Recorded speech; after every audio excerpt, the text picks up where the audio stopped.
Hello and welcome, guys. Good afternoon. Well, it's around 5 p.m. here, maybe 10 past 5. This is my favorite time of the day because my work's done and now I get to go to my business and gym and socialize, meet some friends, and of course, talk to you guys. So, as you guys know, this is election season here. And the more, I've made a pretty big U-turn on the way I vote. Not that I've voted yet, but on the way I vote, because I'm still a registered Democrat. And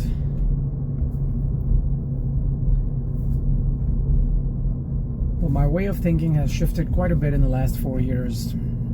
Last election, I voted for Biden. I was a very loud, proud supporter of Biden and how Biden, if he comes to office, would be a very centrist kind of a person. So that was my main reason for supporting him. But that understanding of Biden, to be honest, was based on a lot of the perception that I had developed of him during the Obama era.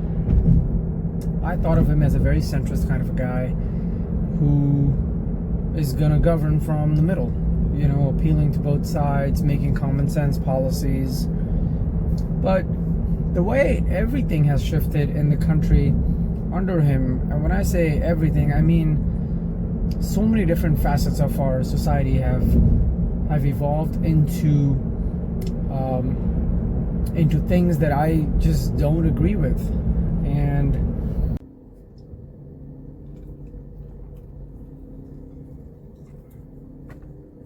so here I am 4 years later as a business owner and also someone that still has a corporate America job. I believe I understand both perspectives, and I'm empathetic to both perspectives. But in the end, the decision we have to make is that of,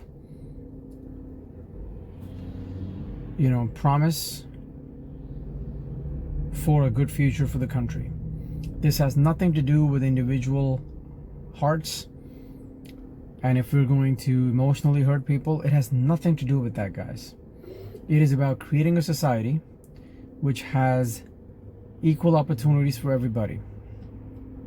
And continuing to hold that standard for a very, very long time to come. And that is not going to happen with DEI. I'm sorry, that's just not going to happen. That is not going to happen if you let all these illegal immigrants in who, to a certain degree for a while, the argument that they do, all the dirty work and all the jobs that no one else wants to do in America. Yeah, okay, that argument made sense till about, I would say, 2012 maybe. But clearly that argument stopped working when Trump won the first time, right? We were all stunned into silence for a reason. Those arguments just stopped working on the American people, because if you're just gonna let them keep entering the border, that number is gonna keep going up. And from being useful people, they're going to turn into a nuisance for a lot of people that are out of work. And I'll tell you a personal story of mine. I hired a patio company, and they were doing the work, and you know how someone's working at your house, you eventually get to know them, you start talking to them. Turns out that these people, and they were from Europe, by the way, these European people, they come from countries that they can't just get a visa to move here easily. They don't get immigration to America easily. They were all illegals that apparently came and started a company, and they hired Mexican workers to do the job for them. And these guys are making a killing. Can you imagine that if these guys are now doing this work, which is owning small businesses, then what the hell are our people going to do? Mexicans are going to take the jobs. These guys are going to own businesses, offer prices that American people can't beat. I mean, I'm just trying to understand, what kind of economy are we really trying to build? I mean, what kind of economy is that? we let illegals come here, own businesses. I mean, obviously, I'm assuming he used someone else's paperwork or name or whatever, but he was able to do it. And these guys are making decent money. It's just quite a bit better in terms of pricing than what American people offer for various reasons, right? Because when you're doing things the right way, you pay more in taxes, you pay more in employee taxes. There's so many fees, so many things you gotta take care of. These guys are not running these businesses that way. But who's gonna check that, right? Who's gonna stop them? Because apparently caring for them is being kind. About 6 months ago, I ended up visiting LA. I'm not going to mention the reason why I went to LA. Not very proud of that. But that's besides the point. When I went to LA, landed there, just from the airport, I started to feel like I'm not really in America anymore. And I ended up staying at Venice Beach for a couple of days. And then I went to Manhattan Beach, where my friends are, where I was supposed to go and, hang out with them.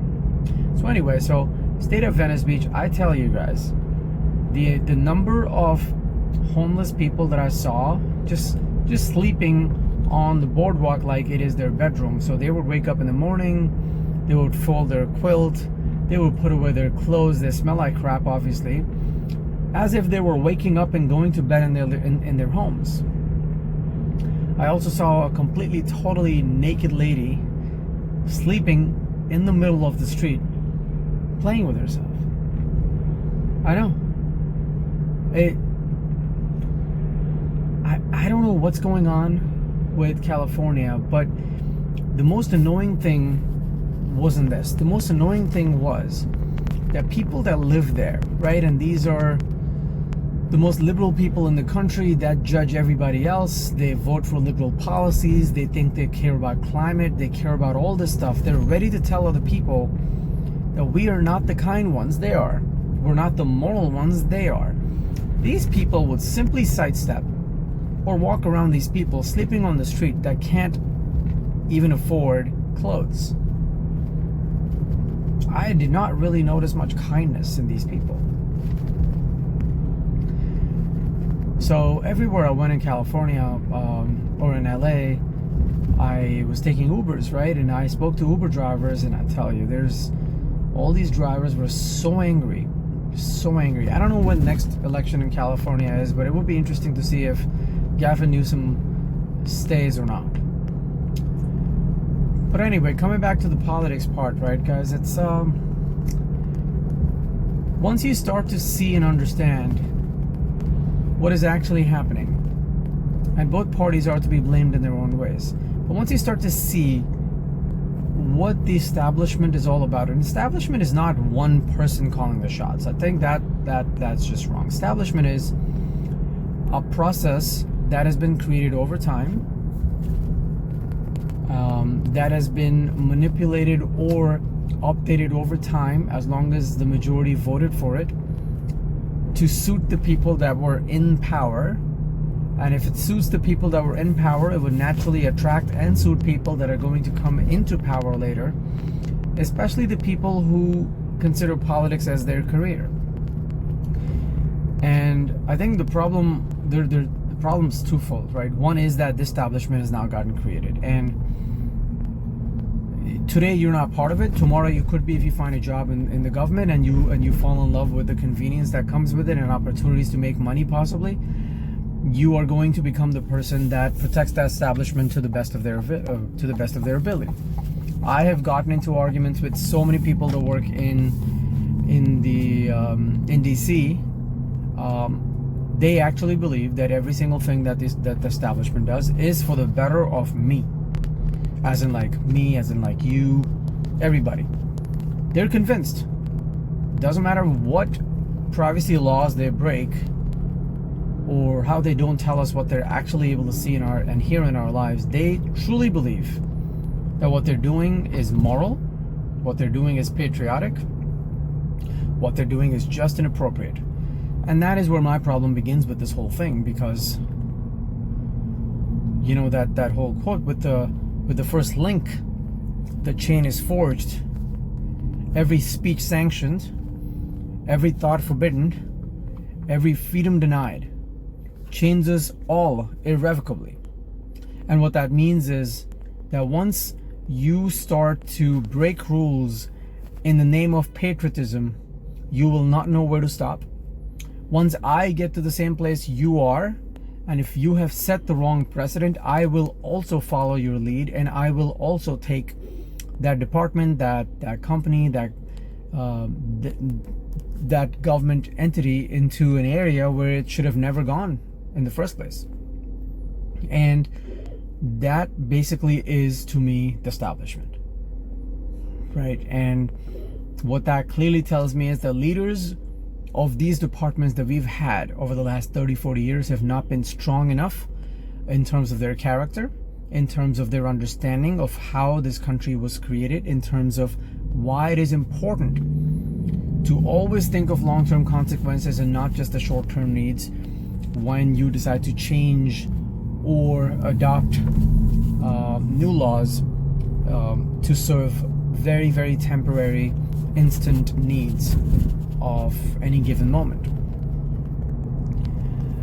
But guys, in all of this, long story short, what I'm really trying to say in this is that I've come to the conclusion that at this time in our history, at this moment of time, we need someone that is going to come in and piss everybody off. Because it's very, very important to challenge the establishment. It doesn't really matter who you are, what you're registered as. It doesn't really matter if you think that Trump is a bad guy or a good guy, or if you think Kamala is a great girl, a great lady. There's only one person that's going to come in and shake everything up again, and that is Trump. And now he also has a good record on his side from his first 3 years of presidency. I understand the last year was bad, but we all know why, so I'm not going to get into that.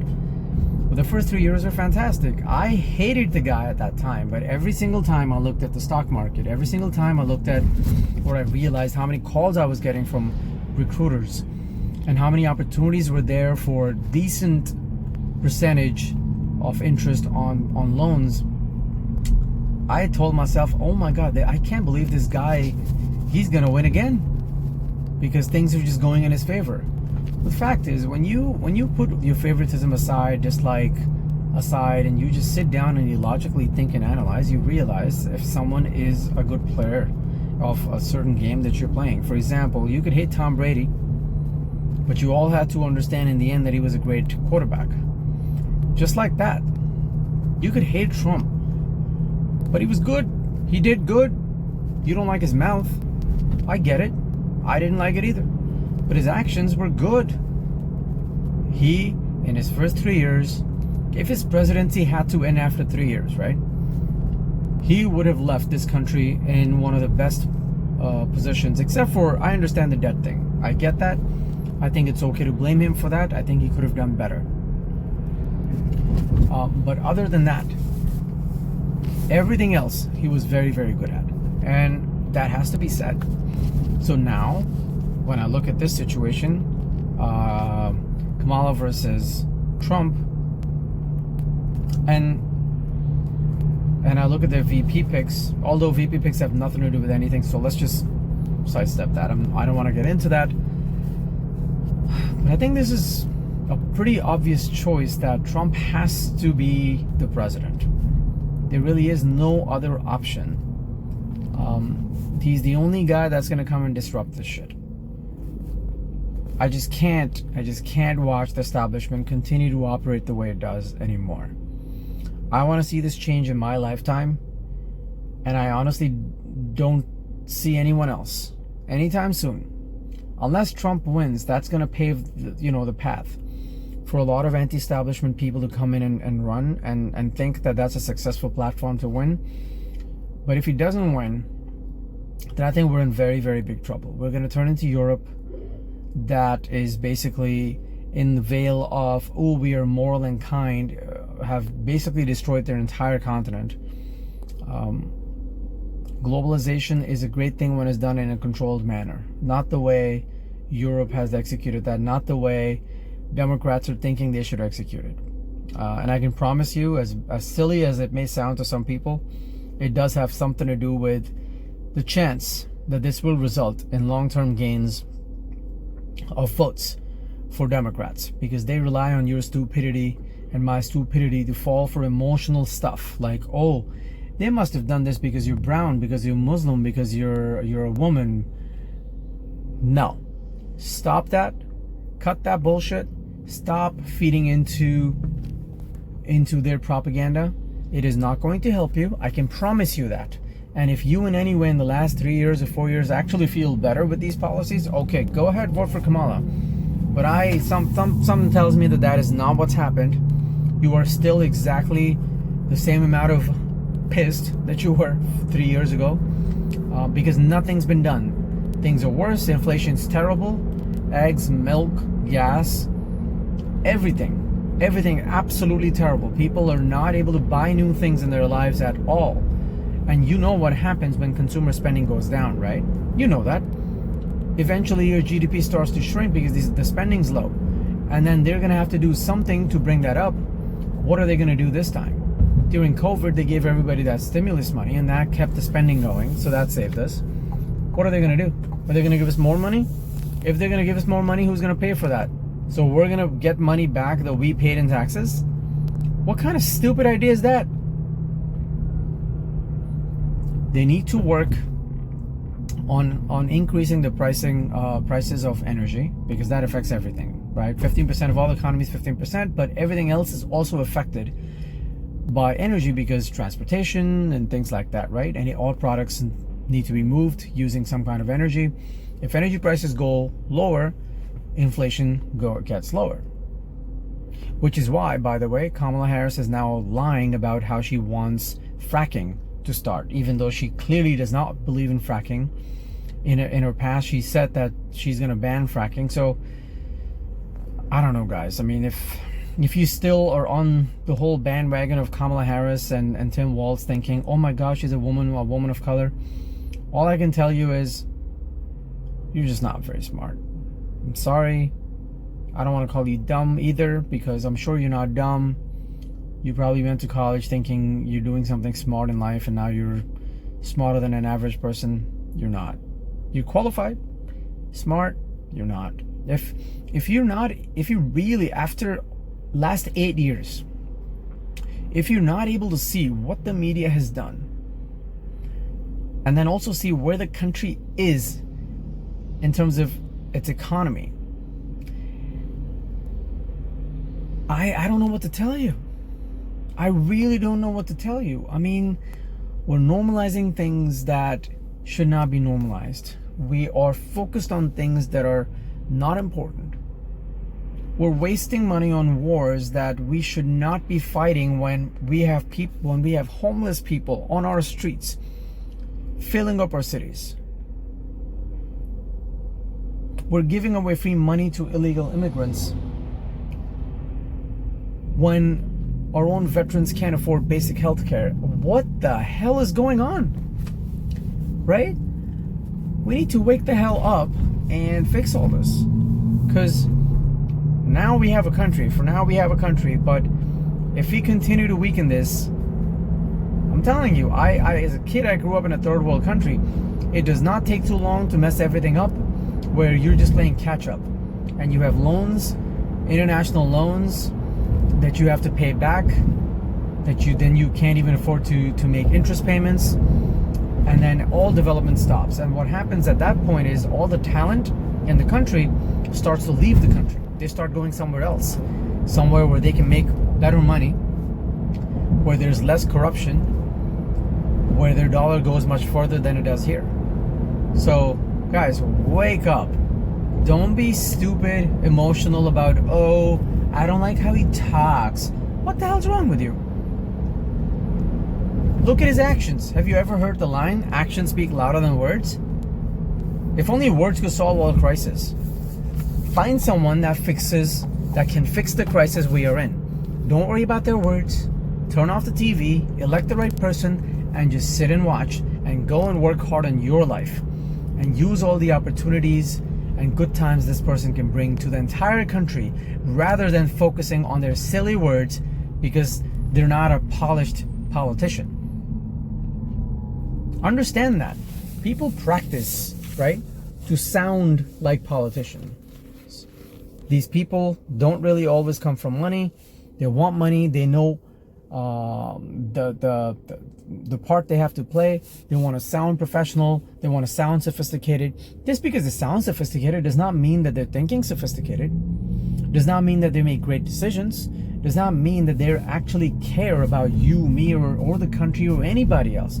It doesn't mean any of those things. So don't stop falling for superficial stuff. That's like falling for a really hot looking person and then realizing that, oh my God, they had no interest in you to begin with. Don't do that. Don't be that silly. Don't be that naive. Don't be that immature. Wake up, guys. Wake up. Start to focus on actions. Go back. There's still a month between now and the election. Go back. Analyze the 4 years of Trump's presidency, or 3 years.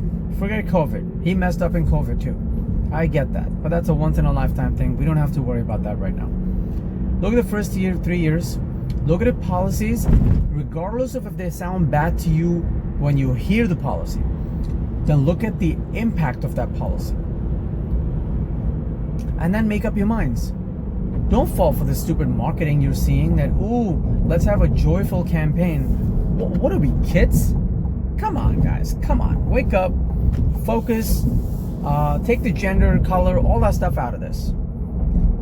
Pick up the topics you care about. And with honesty, read, research who has opinions on those policies that will have a lasting impact in the long run. Not just from your point of view, but from the point of view of the society. Don't just look at your individual problems, right? You may be a very responsible person. But think about if most people are as responsible as you, if they're as smart as you, if they're as clear-headed as you. If they're not, then we can get in trouble depending on which law and which topic you're looking into, right? So think about it. That's my request.